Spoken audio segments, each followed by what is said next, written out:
संजय निषाद उत्तर प्रदेश सरकार में cabinet minister हैं और अपनी पार्टी के राष्ट्रीय अध्यक्ष हैं। हमारे साथ इस कार्यक्रम में मौजूद हैं मनीष शुक्ला उत्तर प्रदेश में भारतीय जनता पार्टी के प्रवक्ता, उदयवीर सिंह समाजवादी पार्टी के प्रवक्ता हैं, मनीष सिंधवी उत्तर प्रदेश में कांग्रेस कमेटी के प्रवक्ता और आसिम वकार MIM के राष्ट्रीय प्रवक्ता हमें इस डिबेट में ज्वाइन कर रहे हैं और वीरेंद्र सिंह जी हमारे स्टेट हेड। आप सभी का स्वागत और धन्यवाद।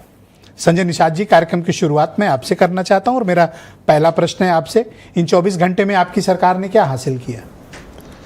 देखिए, पहले तो मैं मोदी जी के उस विजन को माननीय योगी जी के द्वारा जो सबसे पहला प्रदेश था कि जो सशक्त भारत हो, आत्मनिर्भर भारत हो और विकसित भारत हो, उसमें उत्तर प्रदेश एक बड़ा राज्य है। और बड़ा राज्य भी जब विकसित होगा और सशक्त होगा और आत्मनिर्भर होगा तभी संभव है। जो उन्होंने $1 ट्रिलियन इकोनॉमी का था, जो उन्होंने लक्ष्य निर्धारित किया, तो उसमें हमारी उत्तर प्रदेश सरकार ने भी लक्ष्य निर्धारित किया, जिसमें मेरा विभाग भी शामिल है।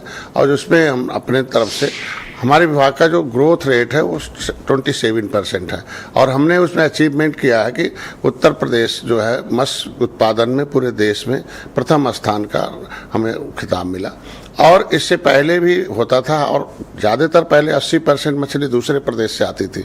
अभी कम से कम हमें ज़्यादातर हम जितना अभी हमारे 20% और आ रही है, लेकिन हमारे लोग जो पश्चिम के लोग हैं उतना दूसरे प्रदेशों में कर रहे हैं। तो ये जो हर विभागों के हर इनके तरफ से भी, सपा के तरफ से भी, विपक्ष के तरफ से भी तमाम सुझाव आए थे।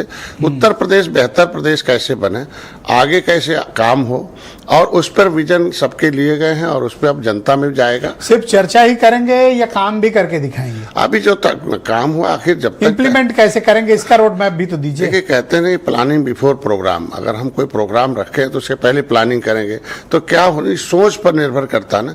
जैसे सोच नहीं रहेगी कि हमें क्या चाहिए, अगर 25 करोड़ की आबादी को हम हाईटेक नहीं करेंगे, जब तक जैसे टेक्नोलॉजी आएगी तो हम जो परंपरागत चीजें होती हैं उसमें हमें हाईटेक करना है, तो सोचेंगे तभी हाईटेक होंगे। ये कमरे में बैठकर ये विजन डॉक्यूमेंट लिख लिया गया या सबकी सलाह कमरे में होते तो पूरा कर लेने दें अपना सवाल, या लोगों से, इंटेलेक्चुअल से, आम जनता से भी कोई फीडबैक लिया है? अभी उसका दूसरा स्टेप अभी ये हुआ कि सदन में पहले जनप्रतिनिधियों चर्चा हो, पक्ष विपक्ष के 24 घंटे, उसके बाद अब जाएगा जो है कम से कम इंटेलेक्चुअल क्लास होंगे, डॉक्टर इंजीनियर होंगे, समाज सेवी होंगे, जो भी उस कृषि क्षेत्र के होंगे, वैज्ञानिक क्षेत्र होंगे, ये इनके पास जाएगा और लगभग जनता में भी जाएगा, उस पर राय होगा, फिर उसको पर रखा जाएगा। पूजा पाल को निकाल दिया सपा ने?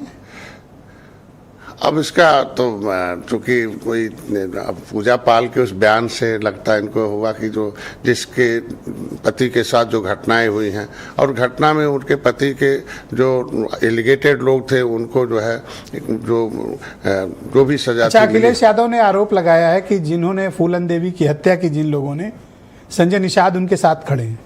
ऐसा तो कभी हमसे तो मेरे बगल में कभी मेरा मुलाकात हुई नहीं, हमने कभी न चर्चा न चेहरा देखते हैं। लेकिन लोग आज के दिन में जब भी वो आदमी हमारे फूलन देवी के क्षेत्र में कहीं कार्यक्रम लगाता है, लगाने की कोशिश करता है, तो हमारे लोग पूरा विरोध करते हैं कि ऐसे लोग आएंगे तो DM को खुद ही मना करना पड़ता है कि जिस व्यक्ति ने गया है। लेकिन मारने वाले से ज़्यादा ये जाँच का विषय मैं किसी को देखिए, कहते हैं लोग खुद उस पर उतर जाते हैं। जब मैं बोलता हूँ सदन में, जैसे बोलता हूँ तो जैसे हम तो कभी तो आप इस बात को लेकर आश्वस्त हैं कि विकास होगा उत्तर प्रदेश में? नहीं, निश्चित रूप से होगा। हमने तो अपने विभाग में करके देखा, जो मत्स्य विभाग था उसको तो उपेक्षित विभाग का समझा जाता था, लेकिन जो हमें 2 साल में मिला तो अपने विभाग। थैंक यू, बहुत शुक्रिया आपका, धन्यवाद। मैं मनीष शुक्ला को आमंत्रित करता हूँ। भारत